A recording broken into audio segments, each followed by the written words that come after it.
참 예수님. 네. 우리가 생명을 살리는 말씀을 하느냐, 좋은 열매를 맺는 말씨를 뿌리느냐, 아니면은 상대방 기분 나쁘게 하는 말투를 던지느냐, 이 이야기를 3주에 걸쳐서 이야기를 나누고 있습니다. 우리가 가장 가까이 있는 사람한테 가장 상처 주는 말을 참 많이 하는 것 같아요. 그래서 여러분들 부부끼리 서로 기분 나쁠 때가 있어요. 기분 나쁠 때 있잖아요. 네.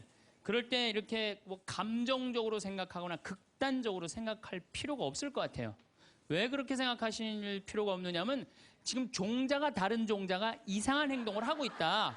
이렇게 생각하면 좀 마음이 좀 편안해요. 저 사람이 날 미워해서 그러는 게 아니다. 더욱이 여성이라는 이 성은 제가 남성이기 때문에 그런 걸 많이 느껴요. 여성은 참 신비한 존재. 여자는요, 생리를 하고 난 다음에 1일부터 18일까지 점점 기분이 좋아진대요. 점점. 18일서부터 21일 사이까지는 기분이 최고래요, 최고. 네. 최고인데 21일부터 기분이 나빠지기 시작해. 생리할 때 되면 완전히 그 여자가 아니야. 원래 생각했던 그 여자가 아니야. 완전히 새로운 완전히 짐승이 하나 나와갖고 이상한 행동을 하는 거예요. 그러니까 여자는 기분이 좋고 나쁘고 너무 분명해요. 좋을 때는 한없이 좋고 나쁠 때는 또 한없이 나쁜 경우가 있어요. PMT라고 이게 그 여자는 그 생리 전 긴장감이 있대요. 이 현상이 있어갖고 여자의 감정을 남자들이 내 말로는 난 도저히 이해가 안 돼. 이게 이 주기를 몰라서 그래요. 더욱이 여자가 한 18일에서 21일 사이는 기분이 얼마나 좋으냐면은 처녀 때도 이때 만약에 파티장에 가고 술을 먹는데 남자를 보면은요 모든 남자가 다 멋있게 보인대. 그래갖고 그냥 이때 그냥 술 먹고 호텔에 다음날 아침에 깨보면 어머머 내가 미쳤어 내가 왜 그랬지? 이런 일이 이때 벌어지는 거예요. 그래서 보통 보면은 이렇게 부부들 보면 너무 예쁜 여자하고 이상하게 생긴 남자가 부부로 사는 경우가 있어요. 이 경우는 18일에서 21일 사이에 만난 경우에 이 경우는 전혀 어울리지 않는데도 같이 사는 경우가 있어요. 그걸 뭐 번개 맞은 사랑, 운명 같은 사랑 그런 거 아니에요. 그런데 이게 결혼할 때만 이런 현상이 일어나는 게 결혼하고도 계속 이 주기가 반복되는 거예요. 그러니까 남자들도 이걸 이해를 못하니까 답답한 거. 저 여자가 왜 저러나? 느닷없이 왜 신경질을 부리지? 또 느닷없이 너무너무 잘하고. 이런 주기, 본인들도 아마 그런 주기에 대한 인식이 있으실 거예요. 인간이라는 게 그렇게 복잡한 것 같아. 근데 옛날에는 이렇게 복잡해도 몰라도 됐어요. 그냥 참고 살고 그냥 견디고 살고 성당에서 십자가 생각하고 참으라고 그러면은 그냥 참고 그리고 옛날에 제가 20년 전만 해도 신부님 남편이 때려요. 남편이 바람 펴요. 그러면 저도 그랬어요. 참고 살으라고. 왜? 참고 살. 좀만 참으면 죽으니까 그냥. 죽으니까 참고 살라고 그랬어요. 그 옛날엔 더 했죠. 그 옛날에는 뭐 100년 전, 200년 전에는 참고 살면 둘 중에 하나 아무나 빨리 죽으니까 그냥. 근데 요즘은요, 한 40살 된 사람이 남편이 때려요, 바람 펴요, 빚만 만들어놔 이러면요, 참고 살라고 얘기하기가 참 두려워요. 왜냐하면 참고 100년을 더 살아야 되는데. 그거는 또 다른 형벌이거든요. 그러니까 여러분들도 이제는 남자라는 이 동물을, 짐승을, 종자를 이해를 하셔야 돼요. 남편을 이해하라는 게 아니에요. 남자가 생겨먹은 게 어떻고, 또 여기 있는 우리 형제님들은 여자가 생겨먹은 게 그러면 훨씬 좀 덜 싸울 거예요. 덜 크크크 치치치카카카 된다니까. 그런데 이제 부부끼리도 서로에 대한 이해가 필요하지만은 여러분들 자녀에 대한 이해가 필요합니다. 자녀를 이해하셔야 돼요. 그리고 자녀하고 대화를 해야 돼요. 자녀하고 대화를 해야 되는데 우리나라 엄마들은 참 편안하게 교육해요. 딱 한마디만 하면 되니까 공부해. 이건 절대 교육이 아니에요. 절대 교육이 아니에요. 작년 3월 13일 날 고등학교 3학년 남자아이가 엄마를 죽였어요. 목으로 칼을 찔러서. 그런데 얘가 전국 4천등 하는 아이였대요. 모의고사에. 전국. 근데 엄마는 전국 1등 하라고 그래요. 전국 1등. 나는 전교 1등은 들어봤어도 전국 1등은 처음 들어봤어요. 전국. 자식한테 전국 1등을 하라고 강요한 엄마는 처음 들어봤어요. 근데 얘는 전국 4,000등이면요, 서울대 들어가요. 왜냐면 1년에 서울대 4,000명 정도 뽑거든요. 4,000명 정도 뽑으면 뭐 카이스트, 경찰대 뭐 이런 데 다 빠지면은요, 서울대 들어가고도 남아요. 그런데 얘는 전국 63등으로 고친 거야. 63등인지 62등인지. 내가 고등학교 때 반에서 받은 등수야, 이거야, 고등학교. 그런데 엄마가 이 성적표를 받아보고 아이를 야구방망이 골프채로 8시간을 두들겨 팼다는 거예요. 엄마가 전국 1등 하라고 그랬더니 왜 전국 62등 하느냐. 근데 3월 14일이 무슨 날이냐면 학부용 진학 상담하는 날이야. 얘는 전국 62등도 8시간 두들겨 맞았는데 이거 전국 4,000등 걸리면은 나는 죽는다. 그래갖고 엄마를 미리 죽인 거예요. 얘 지금 감옥에 가 있어요. 1차 재판 끝났어요. 3년형인가 지금 나왔어요.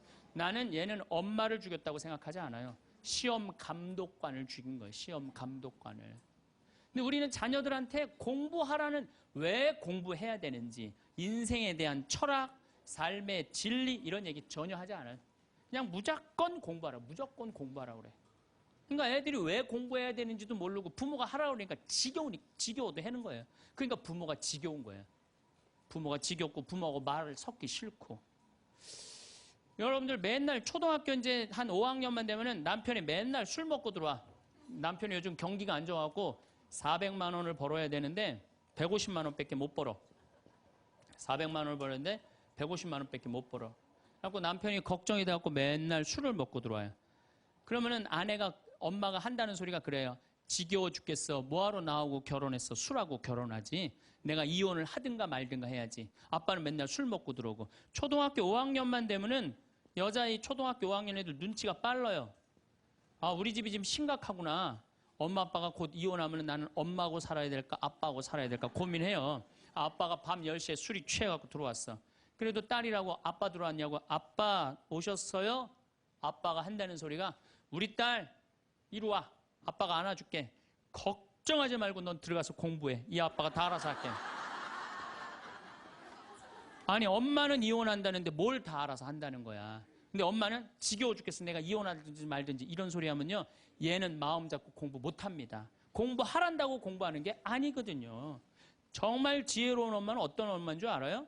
남편 술 취해갖고 들어오면은 방에다 뉘어놓고 근심 어린 얼굴로 쳐다보는 초등학교 5학년 딸아, 아빠가 맨날 술 먹고 들어오니까 걱정되지? 엄마 나 걱정돼. 아빠가 왜 저래 조금?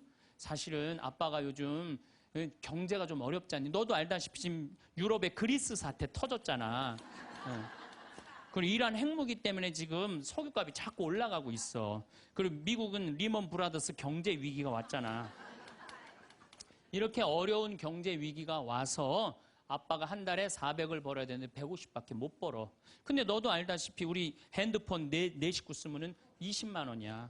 그 다음 전기세 10만 원이야. 그 다음에 아빠 차 운행하고 우리 버스 타고 전철 타고 다니는 거 30만 원이야.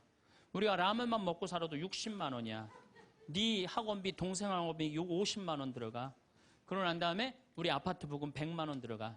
한 달에 최소한 250은 있어야 되는데 150밖에 6개월 동안 아빠가 지금 이렇게 우리 집이 마이너스야. 그래서 아빠가 저렇게 근심 걱정이 돼서 저렇게 술을 먹고 들어오니 네가 좀 이해를 해줬으면 좋겠다. 이렇게 말하면요, 얘는 방에 들어가서 고민해요.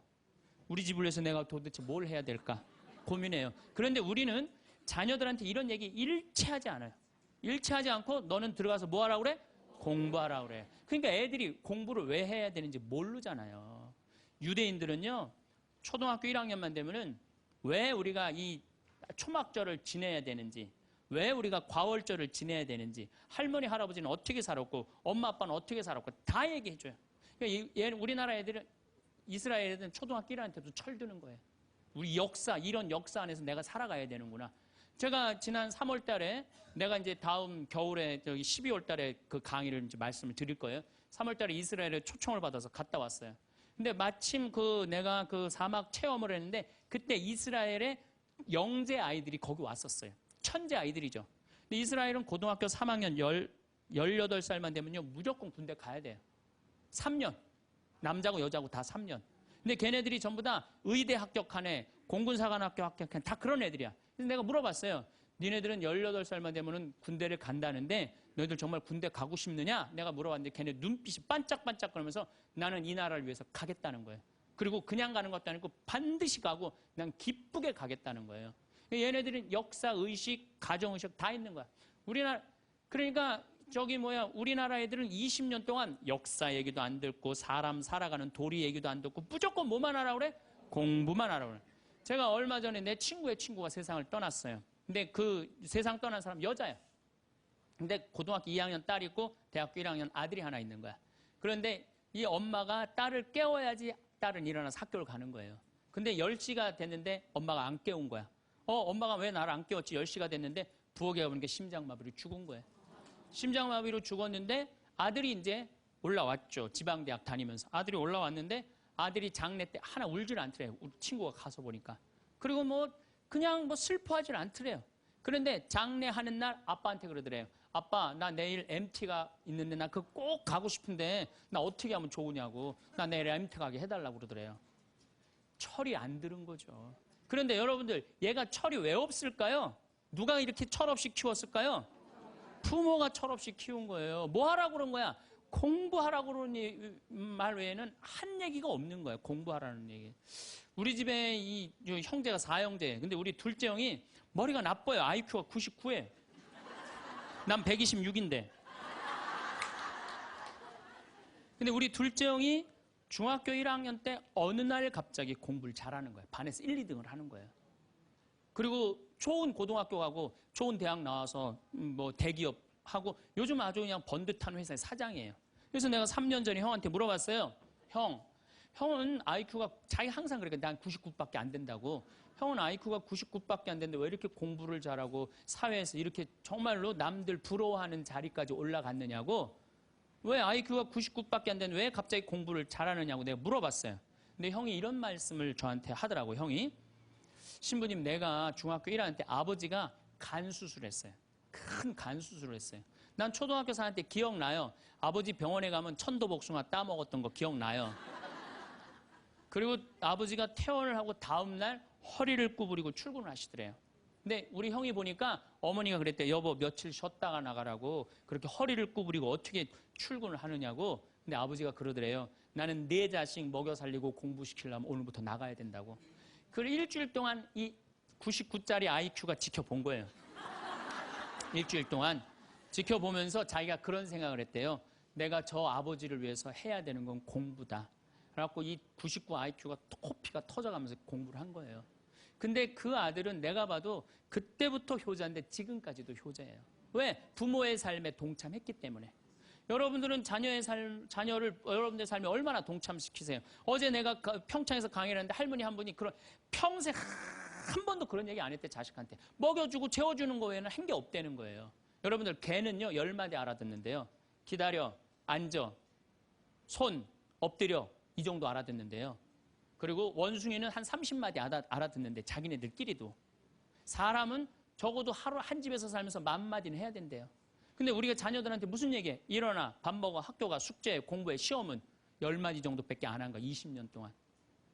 어떤 하느님을 사랑하는 거, 사람을 사랑하는 거, 살아가면서 사람의 도리, 우리 집안의 내력, 그런 얘기 생전 안 하는 거야, 생전. 내가 어떤 고민을 하는지, 내가 어떤 갈등 속에서 사는지, 아빠하고 어떤 추억이 있는지 그런 거 전혀 모르는 거예요.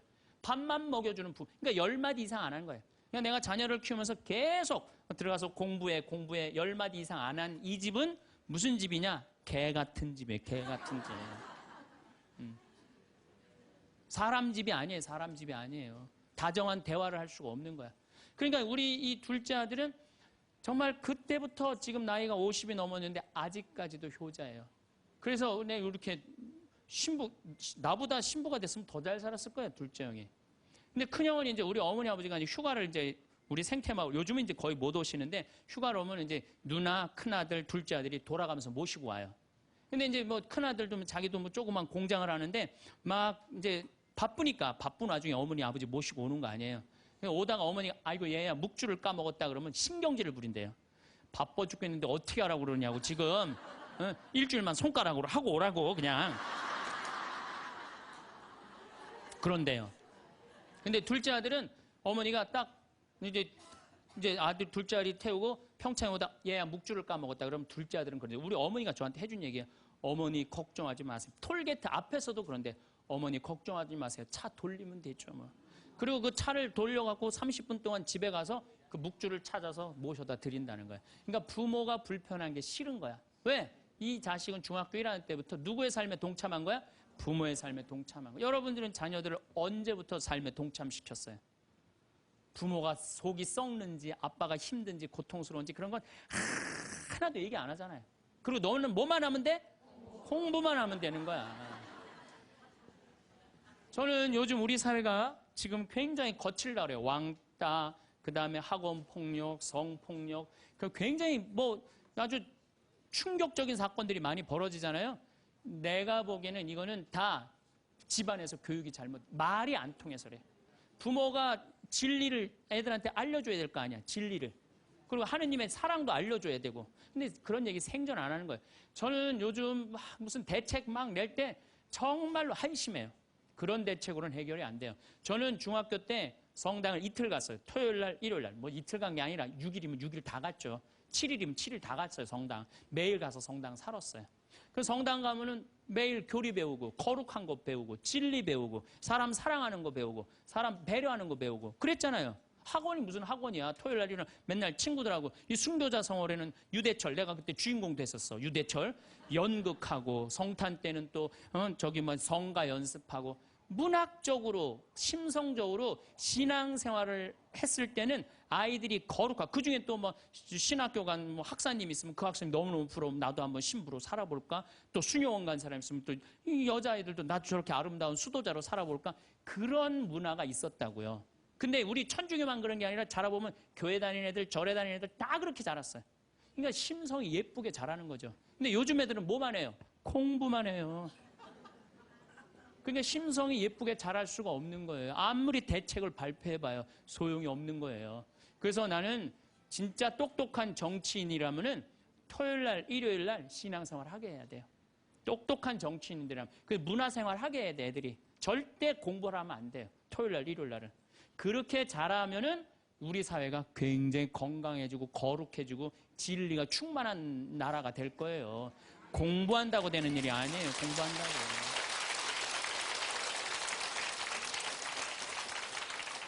그러니까 자식들하고 대화를 하려고 해도 대화를 해본 적이 있어야지 대화를 할 거 아니야. 공부하라는 말 외에는 해본 적이 없는데. 그래서 엄마 명동에 어때? 좋았어? 좋았어. 어떻게 좋았어? 그냥 좋았어. 넌 들어가서 빨리 공부해. 자, 그렇다면은 내가 어떻게 하면 대화를 잘할 수 있을까?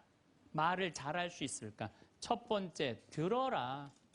우리가 이게 부족해요. 듣는 게 부족해. 우리나라 사람들이 듣는 게 부족해. 제가 평택에서 본당 신부할 때 교우가 한 5,000명 됐었어요. 본당 신부 혼자 하는데 하루에 고해성사를 200명, 300명이 보는 거예요. 너무너무 힘든 거야. 그러니까 내가 주일날 막 교우들이 1분 이상 고해를 하면 막 신경질이 나는 거야. 그러니까 할머니들이 그냥 신부님 내가 6.25 때 시집 와갖고 그냥 독자 집에 시집을 왔는데 아들을 하나 낳았어요. 아들을 하나 낳았는데 그놈이 독자라고 내가 너무 오냐오냐 해서 키우다 보니까 이놈을 장가를 보냈는데 이놈이 이혼을 해갖고 손자를 나한테 맡겨갖고 내가 지난주에 그 손자 찾으러 다니느냐고 주일미사를 빠졌어요. 아, 주일미사 빠졌는데 왜 6.25 전쟁부터 시작을 해. 그래서 내가 그래요. 저 교우들한테 항상 교육할 때 죄는 간단히 죄 진 것만 얘기해라. 과정은 설명하지 말고. 그러니까 참 교우들도 죄 결론만 얘기하는 게 참 답답할 거 아니야. 고해소에서 그 답답한 속을 털어놔야 되는데 신부님은 막 200명, 300명 주름 기다리고 있고. 근데 내가 능평이라는 데 본당 신부를 딱 갔는데 교우가 500명이야. 딱 10분의 1이야. 고해소에 들어가고 성물돌 끝났는데도 들어오는 사람이 아무도 없는 거야. 너무 심심한 거예요. 그래갖고 이제 고해소에 딱 들어오면 너무 반가운 거예요. 그래갖고 신부님 저 시어머니를 미워했어요. 그럼 평택에서는 4계명 부모에게 효도하라고 그랬는데 미워하면 안 된다. 예수님이 십자가 생각하고 시어머니한테 잘해라. 딱 간단해. 그렇게 했는데 능평에서는 이자매 나가면 이제 아무도 안 들어오니까 이자매 나가면 아무도 안 들어오니까 내가 뭐라 그러냐면 왜 시어머니를 미워하는데요?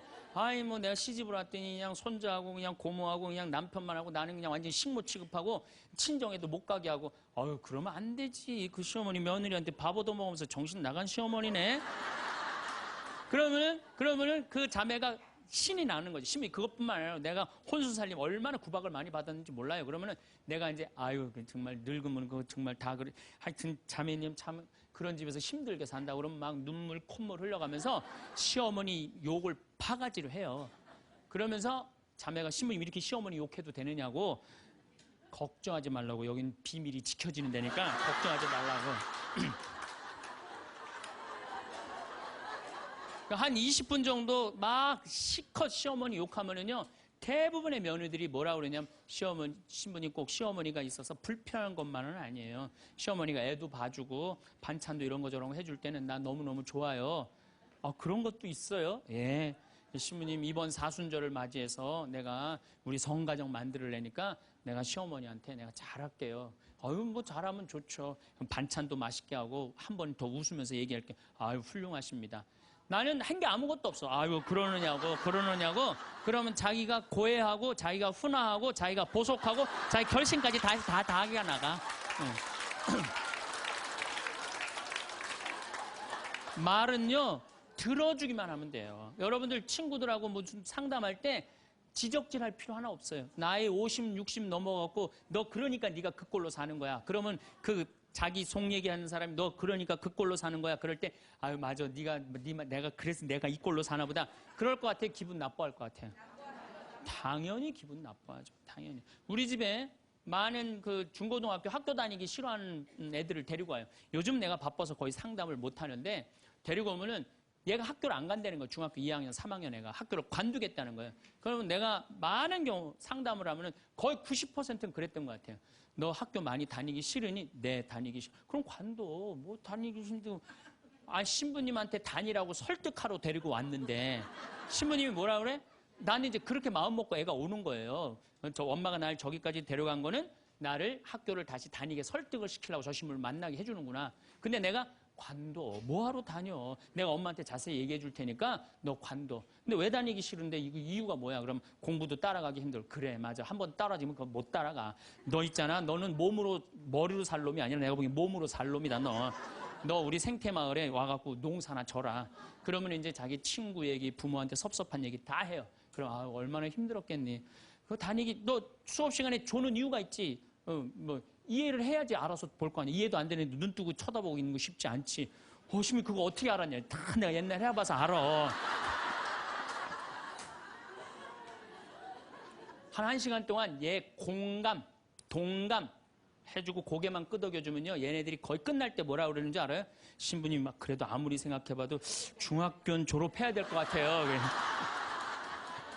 아니야. 중학교 졸업할 필요 없어. 나중에 네가 철 들으면 졸업해도 돼. 자퇴 그냥 하는 걸로 하자. 아니에요, 신부님. 중학교 졸업하는 게 나을 것 같아. 그래? 그러면 가서 한번 다녀봐. 다니다 힘들면은 꼭 나한테 얘기하면 내가 꼭 엄마한테 얘기해 줄게. 그래서 중학교, 고등학교, 대학 졸업한 애들 많아요. 아직도 연락하는 애들이 많아요. 신부님 감사하다고. 그러면 내가 아이하고 면담할 때 엄마들이 나한테 이렇게 신부님 무슨 얘기 했느냐는 거예요. 무슨 얘기? 난 한 얘기 아무것도 없어요. 그냥 고개만 끄덕여 준 거예요. 그런데 여러분들은 자녀들한테 대화할 때 뭐를 얘기해요? 조금만 고생하면 너 괜찮을 텐데 왜 그 고생을 안 하느냐? 너 2년, 3년만 지나면 대학 들어가면 너 마음대로 할 텐데 너 공부해. 걔는 지금 지옥 같은데. 그러니까 강요하는 거야. 대화가 아니야. 대화가. 그러니까 안 되는 거예요. 인도에는요. 대화를 하면은요. 이호덕 선생님이라고 글 우리말 쓰기 아주 돌아가셨는데 책 잘 쓰는 분 계셔요. 그분 책에 그런 내용이 나와요. 인도에 여행을 하는데 사람들이 대화를 하면서 그러더래요. 아차 그러더래요. 아차.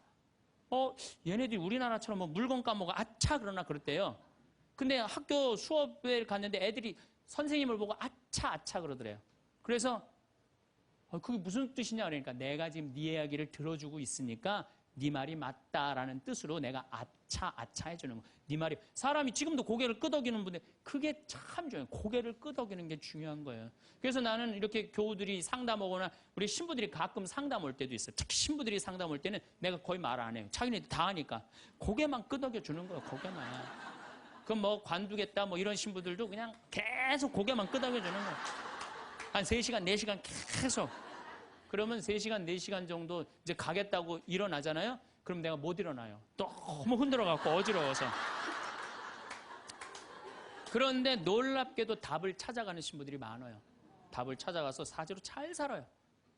내가 여러분들 나이 30, 40 넘어서 답 모르는 사람이 있어요. 인생에 답 모르는 사람이 있어요. 근데 내가 지금 저 사람한테 내 얘기를 하는 건 이 답답한 속을 좀 알아달라는 얘기예요. 그러니까 대화의 기본은 판단하지 않고 들어주는 거예요. 판단하지 않고 그냥 그 사람 마음에 공감해 주는 거예요. 두 번째, 내가 대화 다 잘하고 싶다. 이기려 하지 마라. 우리가 이 대화에 이게 뭐예요? 이 쥐래. 이기려고. 말하면 내가 꼭 저 사람을 설득해서 이기려고 그래. 근데 여러분들 설득이 돼요? 안 돼요. 내 남편도 설득이 안 되는데. 그렇죠? 내 자식도 설득이 안 되는데 남이 설득이 되겠어요? 그러니까 종교 얘기, 정치 얘기, 이데올로기 얘기 이런 얘기는 하는 게 아니에요. 근데 그냥 꼭 내가 어디 강의 가면 제일 당황스러운 게 그거야. 신부님 이번에 저기 막 대통령 어떻게 될까? 신부님 박근혜에 대해서 어떻게 생각하느냐고. 이거 미치는 거예요. 이 사람이 전라도 사람인지 경상도 사람인지 아니면 이 사람이 페미니스트인지 아니면 남성 우월주의인지 모르잖아요. 그러니까 그런 정치 얘기를 끊을 때 싸움이 일어나게 돼 있는 거예요. 그리고 그건 설득이 안 돼요. 사람은요 안 변합니다. 웬만하면 안 변해요. 변하기가 쉽지가 않아요. 여기 계시면 여러분들 변할 것 같아요? 변하기 쉽지 않아요. 이스라엘 백성이 400년 동안 이집트에서 종살이 했어요. 그리고 이제 이스라엘에 딱 들어가려고 그러는데 조금 더 걸렸어요. 왜? 하느님이 가만히 보니까 종살이 하던 습관을 못 버리는 거야. 계속 불평하고 자기 스스로 뭘 해나가야 되는데 하느님이 고민을 하다가 얘네들은 안 바뀌겠다. 400년 동안 이 몸에 배갖고 그래서 이제 이집트는 떠나왔으니까 어떻게 40년 동안 보름이면 가요. 그 이집트에서부터 저기 이스라엘까지 보름이면 가는 거리인데 40년을 떠돌아다니면서 그 몸에 노예살이에 몸에 뱉던 사람을 다 죽여요. 그리고 완전히 새로운 사람만 다 들어가요. 다시 태어난 사람만. 그렇게 안 변하는 게 그러니까 40년 동안 단련 기간을 주는 거예요. 또 예수님도 부활해 갖고 왔는데 사람들 변했어요? 안 변했어요. 변한 사람 없어요. 12 제자만 변하고 그런 거지. 사람은 안 변해. 근데 여러분들이 너 이렇게 살아 그런다고 살아요 그 사람이? 그러니까 대화할 때 싸워서 이길 수가 없어요. 싸워서 이기려 하지도 말고. 제가 이렇게 평화방송에 이제 요즘 방송이 계속 나가잖아요. 한 번만 내보냈으면 좋았을 걸. 뭘 그렇게 계속 내보내. 아주 괴로워 죽겠어요 저는. 방송에 똑같은 강의 내용 계속 나. 그래서 이거 녹화하는 거예요. 똑같은 거 너무 내보내지 말고 새 거 내보내라고 내가 지금 녹화하는 거예요.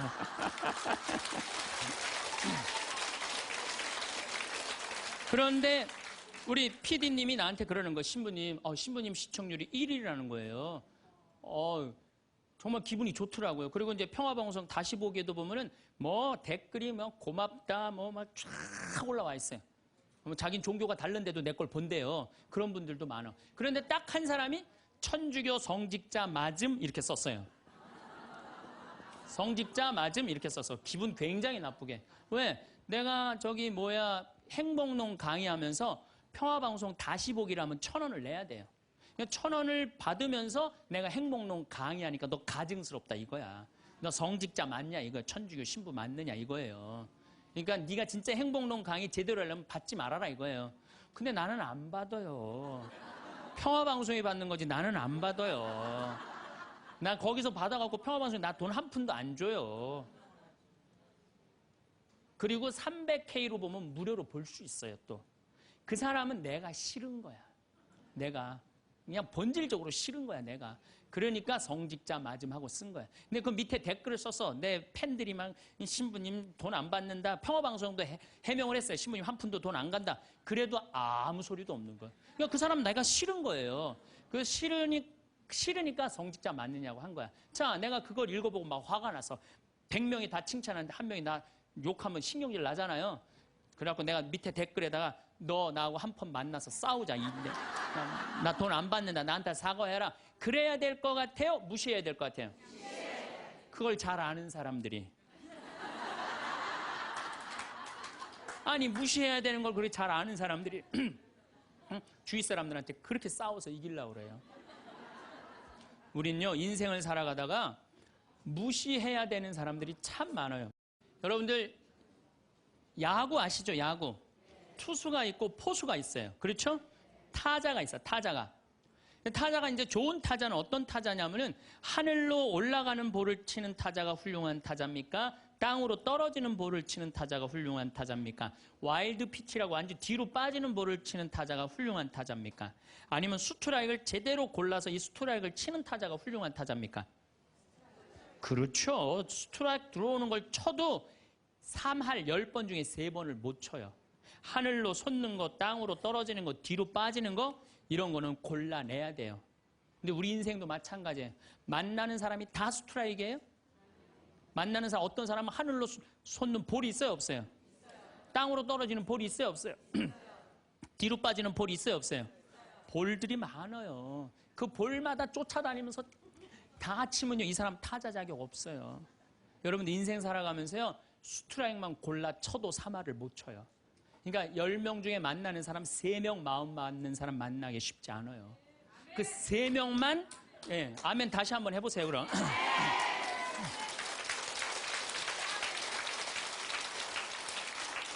그 3명하고만 잘 사귀어도 여러분들 행복해요. 근데 그 7명 때문에 마음 뺏길 필요가 없다는 거예요.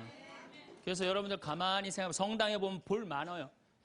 아, 예쁜 옷 입고 갔더니 누굴 홀리려고 그냥 여시같이 입고, 그 볼이야. 그 볼이에요. 상대할 필요 없어요. 걸러내면 돼요. 우리가 인생 살면서요, 제가 이렇게 강의를 하니까 모든 사람이 다 날 좋아할 거라는 생각은 절대 안 해요. 절대 안 합니다. 왜냐하면 내 강의를 듣는데 내 강의 싫어하는 사람들이 있어요. 그리고 그 사람들 자유예요. 얼마든지 싫어할 수 있어요. 내가 그 사람들 무시하는 것도 내 자유예요. 근데 그 사람들은 머리 드밀고 싸우고 이렇게 사느니 죽는 게 낫다. 뭐하러 그래? 나 사랑하는 사람이 훨씬 많은데. 그럼 내가 사랑하는 사람한테 마음을 뺏겨야 될 것 같아요? 염장 지르는 사람한테 마음 뺏겨야 될 것 같아요? 어느 누구한테 마음 뺏겨야 돼? 사랑하는 사람한테. 여러분들도 마찬가지라는 거예요. 그러니까 오늘 이렇게 생각해서 내 볼이 누군가, 그 사람한테 내가 마음을 빼앗기고 시간을 빼앗고 열정을 빼앗긴다면 여러분들은 타자 자격 없고 인생 살 자격 없는 거예요. 그건 걸러내야 돼요. 이기려 하지 마세요. 골라내시면 돼요. 아, 예수님 그렇게 우리 구세주인데 예수님 다 좋아했어요?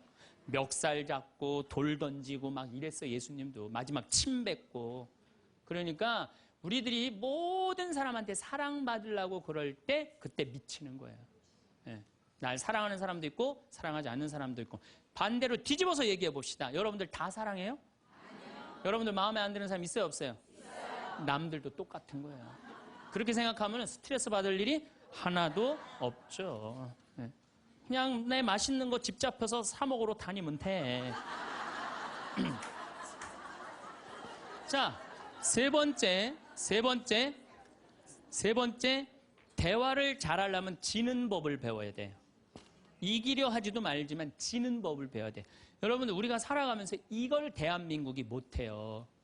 아니 내가 맨날 이겨야만 돼? 1등만 해야 돼? 2등 할 수도 있고 꼴등 할 수도 있고, 내가 달리기 하면 달리기 잘하고 노래하면 노래 잘하고 그림은 그림 잘해, 다 잘해야 돼요? 그렇지 않아요. 애들한테 지는 법을 알려주면요 애들이 잘 살아요. 근데 너 꼭 1등 해야 돼, 너 남들하고 해서 해야 돼, 얘네들 나중에 부러지게 돼 있어요.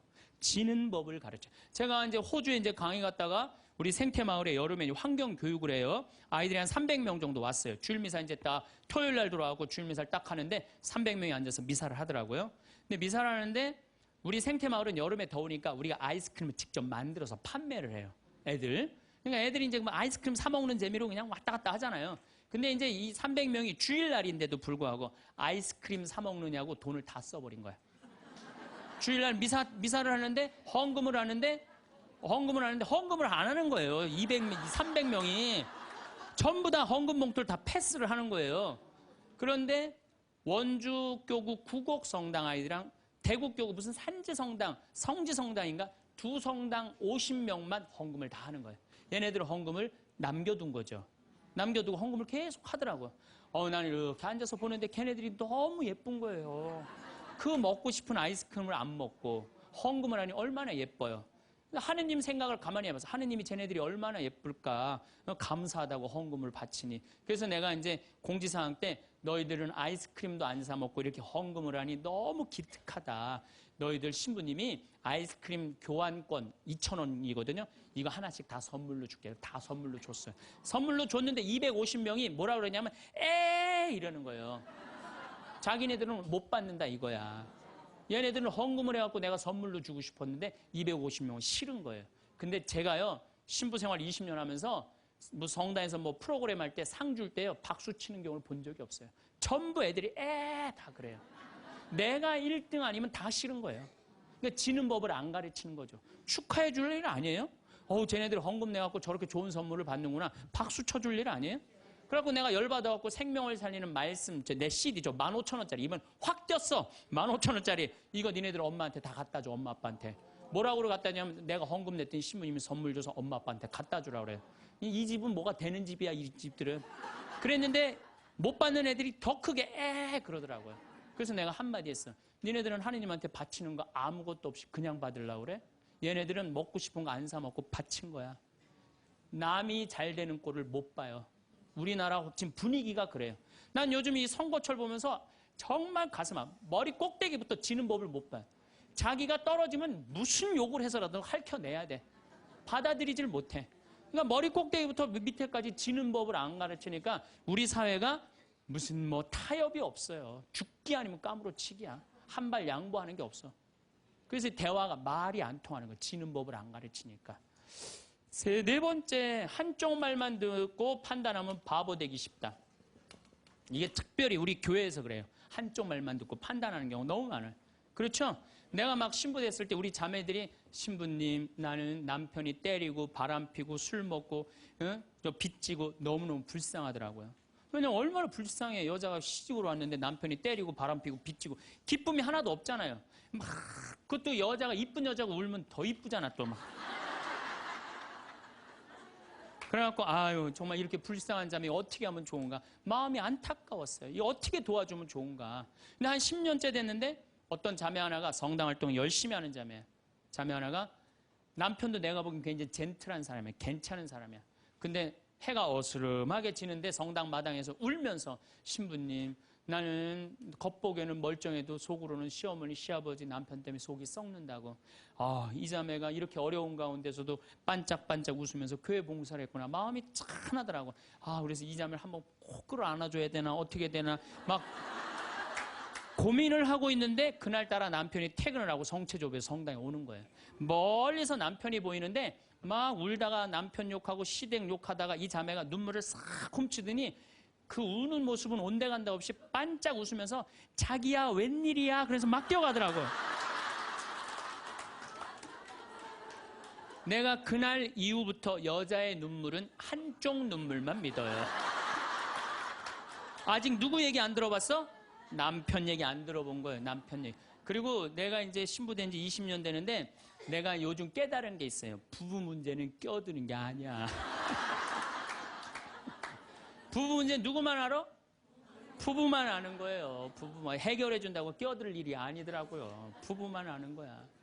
여러분들 성당에서도 마찬가지예요. 성당에서도 되게 소문을 한쪽만 들어요. 신부님이 맨날 어떤 여자랑 맨날 밥 먹으러 놀러 다닌다. 어떤 자매가 얘기했어. 그 자매는 그 신부님하고 친하고 싶은 자매야. 근데 그게 안 되니까 욕을 하는 거지. 그 내가 들었어. 야, 신부님이 정말 그래? 그 자매랑 정말 친해? 나 신부님 그렇게 안 봤는데. 이 바보 판단하는 거예요. 자, 여러분들, 내가 이 자매한테 그 얘기를 들었으면 신부님한테 찾아가세요. 찾아가고 물어보세요. 신부님 그 자매랑 지금 친하게 맨날 밥 먹으러 다닌다는데 맞느냐고. 자, 그렇게 확인할 용기 있으세요, 여러분들? 그럼 판단하지 마세요. 가서 확인할 길이 없으면 어떻게 해야 돼? 판단하지 말아야 돼. 그리고 내가 정말 신부님, 수녀님 비밀 들었어. 내가 지금 입이 근질근질해. 내가 꼭 얘기하고 싶어. 얘기하세요. 하는데 누구한테 얘기해야 되면 걔한테 얘기하세요.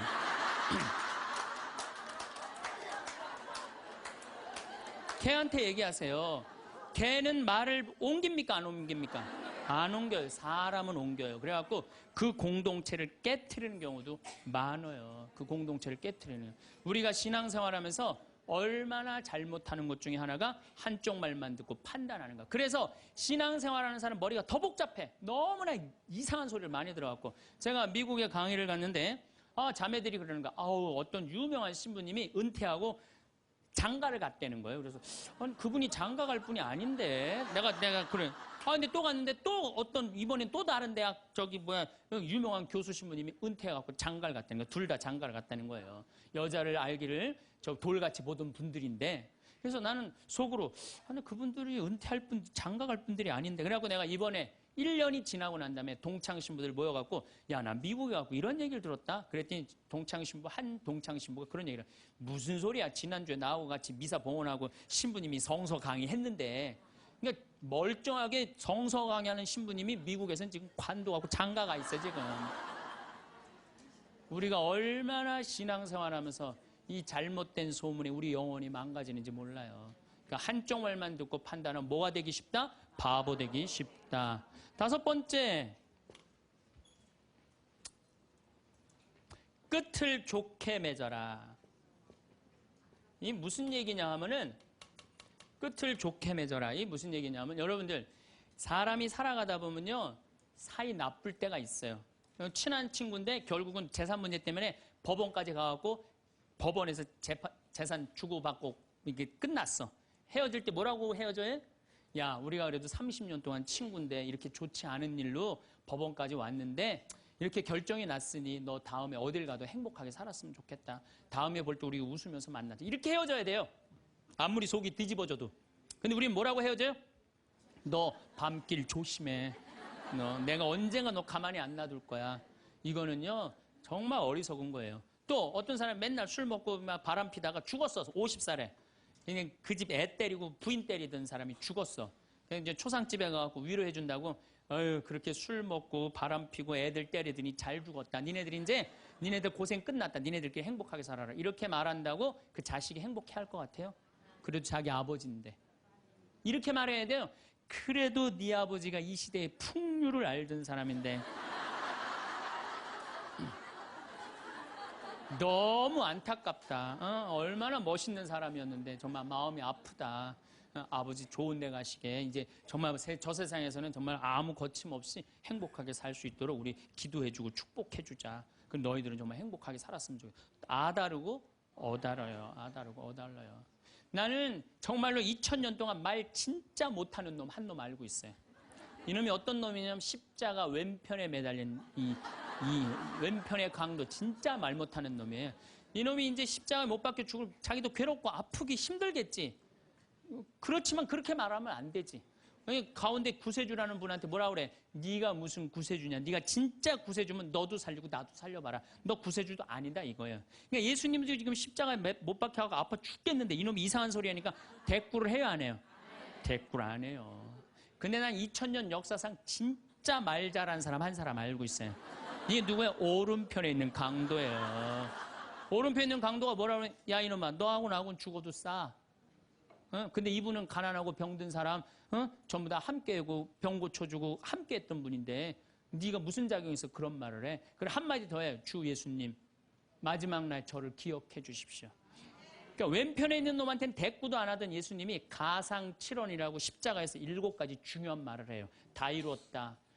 엘리 네마 사박타니 이 몸이 보십시오. 당신의 아들입니다. 뭐 목마르다 이런 얘기 하잖아요. 그런데 이 오른편의 강도한테 너야말로 오늘 나와 함께 진정으로 낙원에 들 것이다. 막판에 말 한 번 잘한 바람에 천당 입장 1호 고객.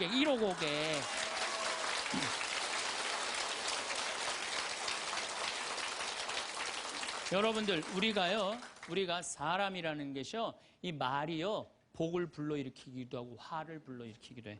구원까지 결정될 수 있는 게 말이에요. 그래서 나는 이 기가 막힌 말을 어떻게 쓰고 있느냐 제가 성서 한 구절 좀 읽어드리겠습니다. 자세히 알아보기 전에 꾸짖지 마라. 먼저 생각해보고 나서 질책하여라.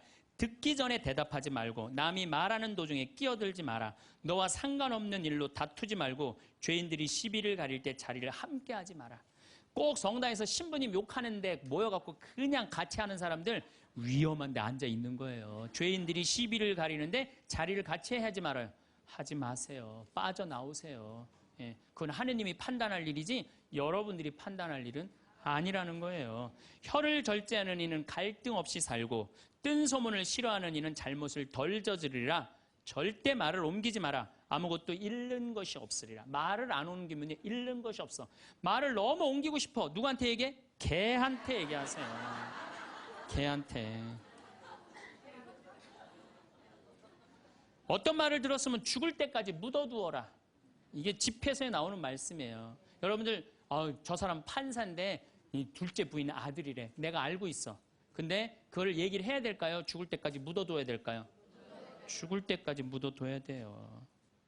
어리석은 자는 들은 말 때문에 아이 낳는 여자처럼 진통을 겪으리라. 온갖 소문을 듣고 그냥 진통을 겪는 거야. 어리석은 자의 뱃속에 든 말은 사람의 넓적다리에 밝힌 화살과 같다. 중상하는 자와 한 입으로 두말하는 자를 저주하여라. 그들은 평화로이 사는 많은 사람들을 멸망시켰다. 그래서 여러분들 말이라는 거는요 너무 중요한 거예요. 그래서 난 과연 생명을 살리는 말씀을 하는 사람이냐, 좋은 열매를 맺는 말 씨를 뿌리는 사람이냐, 입만 열면 공동체를 파괴하고 상대방 가슴에 멍을 들게 하는 말투를 던지는 사람이냐, 이거 잘 생각하시고 여러분들은 생명을 살리는 말씀을 전하는 분들이 되고 좋은 열매를 맺는 말 씨를 뿌리는 분들 되기를 바라겠습니다. 아멘. 감사합니다.